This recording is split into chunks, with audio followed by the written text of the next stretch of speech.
जी नहीं, हम कम नहीं हैं। अगर आप हक पर हैं, कलमा तौहीद पर जमे हुए हैं, सही ईमान पर इस्तिकामत वाले हैं, तो ये कुरान कह रहा है कि हमारे साथी फरिश्ते हैं।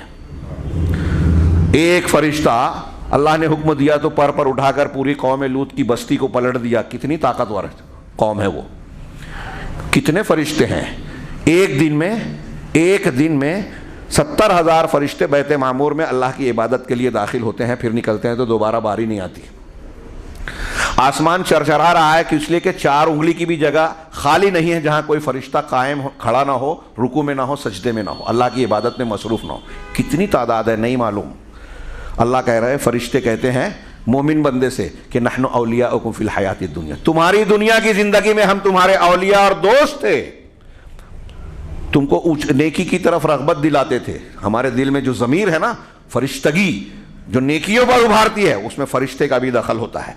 अल्लाह से दुआएं करते हैं मोमिन बंदों के लिए, बुरी कामों से रोकने की कोशिश करते हैं। अल्लाह जब उनको मामूर करता है तो हमारी हिफाजत करते हैं। रात में बिस्तर पर आपने आयतल कुर्सी पढ़ी, एक फरिश्ता हिफाजत करता है। ये फरिश्ते मुसलमानों के वली हैं, आगे पीछे हिफाजत करते हैं, उन्हें बुराइयों, उन्हें दुश्मनों से बचाते हैं, मुसलमानों का दिफा करते हैं। अल्लाह तबारक अगर नमाज पढ़ के एक आदमी बैठा हुआ है तो उसके लिए मुसलसल दुआ करते हैं कि अल्लाह मग़फ़िर लहू वरहमहू, अल्लाह उसको बख्श दे और रहम फरमा।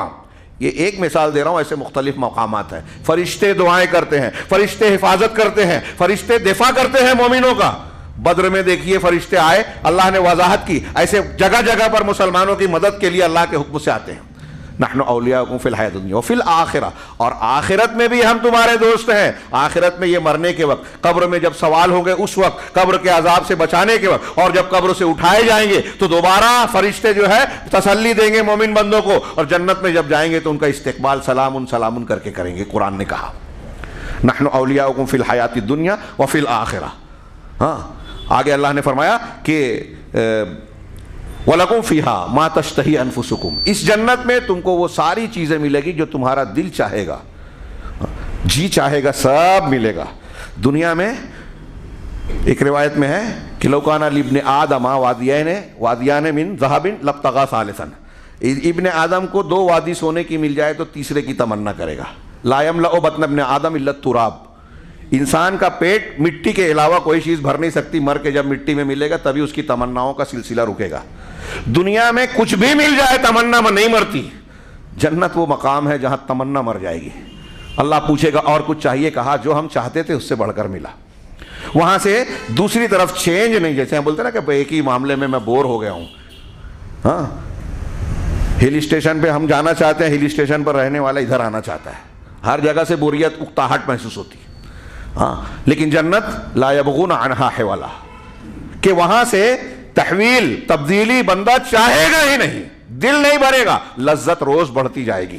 तो तुम्हारा ठिकाना वलकुम फीहा मा तश्तही, जो तुम्हारा जी चाहेगा जन्नत में सब मिलेगा। वलकुम फीहा मा तदउन, और जो तुम तलब करोगे, मैंने सही पढ़ा कुछ गलती की आयत में, और तुम जो मांगोगे, तलब करोगे, वो सब मिलेगा।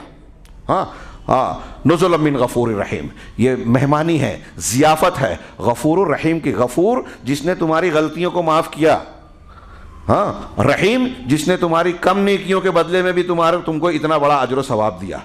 गफूर की गफरान और रहीम की रहमत के बगैर जन्नत में कोई नहीं जा सकता। तो ये उसकी मेहमानी है। ये कुरान की एक आयत मैंने पढ़ी, इसमें इस्तिकामत का एक मफहूम और उसका बदला या उसका नतीजा बयान किया गया है।